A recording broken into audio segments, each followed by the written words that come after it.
We're going to be talking about MYP annotated bibliographies. These will be very similar to the annotated bibliographies that you make for your other classes or other projects, but there are a couple of key details that are specific to the MYP personal project. So make sure you're focusing in on those as we are going through here.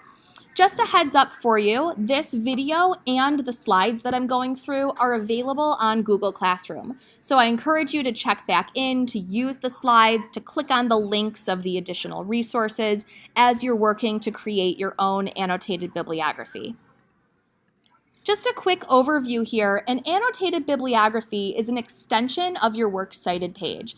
It allows you to add commentary to each source, telling your reader how each source was used and applied in your research or in the creation of your project, and also allowing you a chance to show your reader why each source is credible or reliable. So all of those steps of the CRAP test that you've done to ensure that your sources are reliable, this is your chance to report out on that information.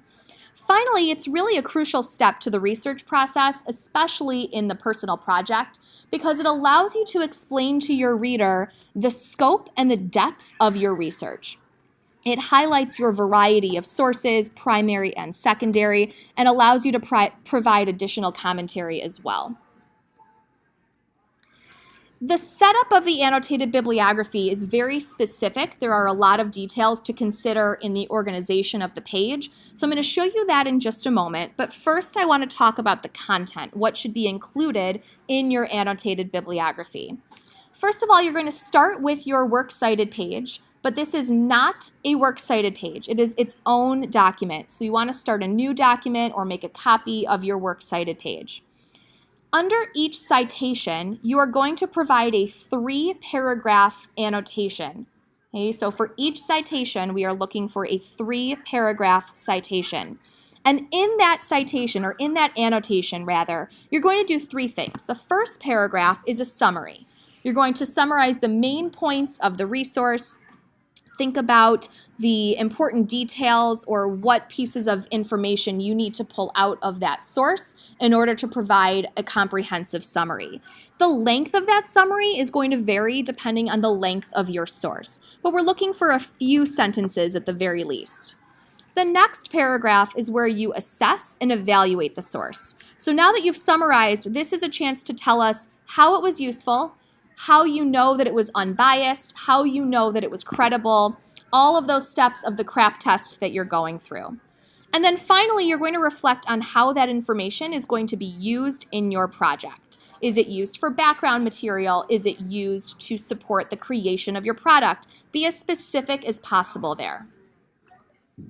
This is one of the samples that are linked in the slideshow, so take a look at it, but it's from the Purdue OWL, and it's a really great example, it's a really great visual of what each annotation should look like. So you have your citation up top, and then you have 3 paragraphs, you have your summary, you have your assessment of the credibility, and then you have how it's being used.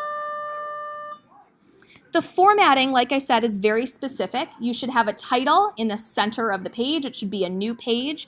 Your title is Annotated Bibliography. So not bibliography, not Works Cited, Annotated Bibliography.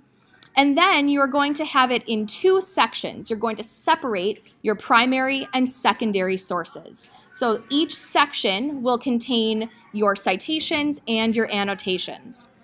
Each section should be alphabetized, so the citations within your primary doc section should be alphabetized, and then separately, the citations within your secondary source section should be alphabetized. A couple of other key formatting instructions: you want a single space, you want to leave a space between each paragraph and between each entry, just as I showed you in the sample here, and your URLs should not be hyperlinked. A quick reminder about primary versus secondary sources. A primary source is one that comes from the organization or from the time period that you are talking about in your research. So it's a first-hand account.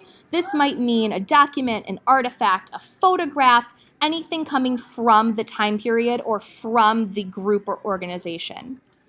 This is opposed to a secondary source, which is commentary on a resource and not something from the time period itself. This might be something like your textbook or some kind of biography. A great way to remember primary versus secondary is that a biography would be secondary, whereas an autobiography from the participant would be a primary source. So that is our quick overview of annotated bibliographies. Again, all of this information is linked for you in Google Classroom. Take a look at the sample documents, take a look at the links that are provided for you, and hopefully they'll be helpful as you create your own annotated bibliography.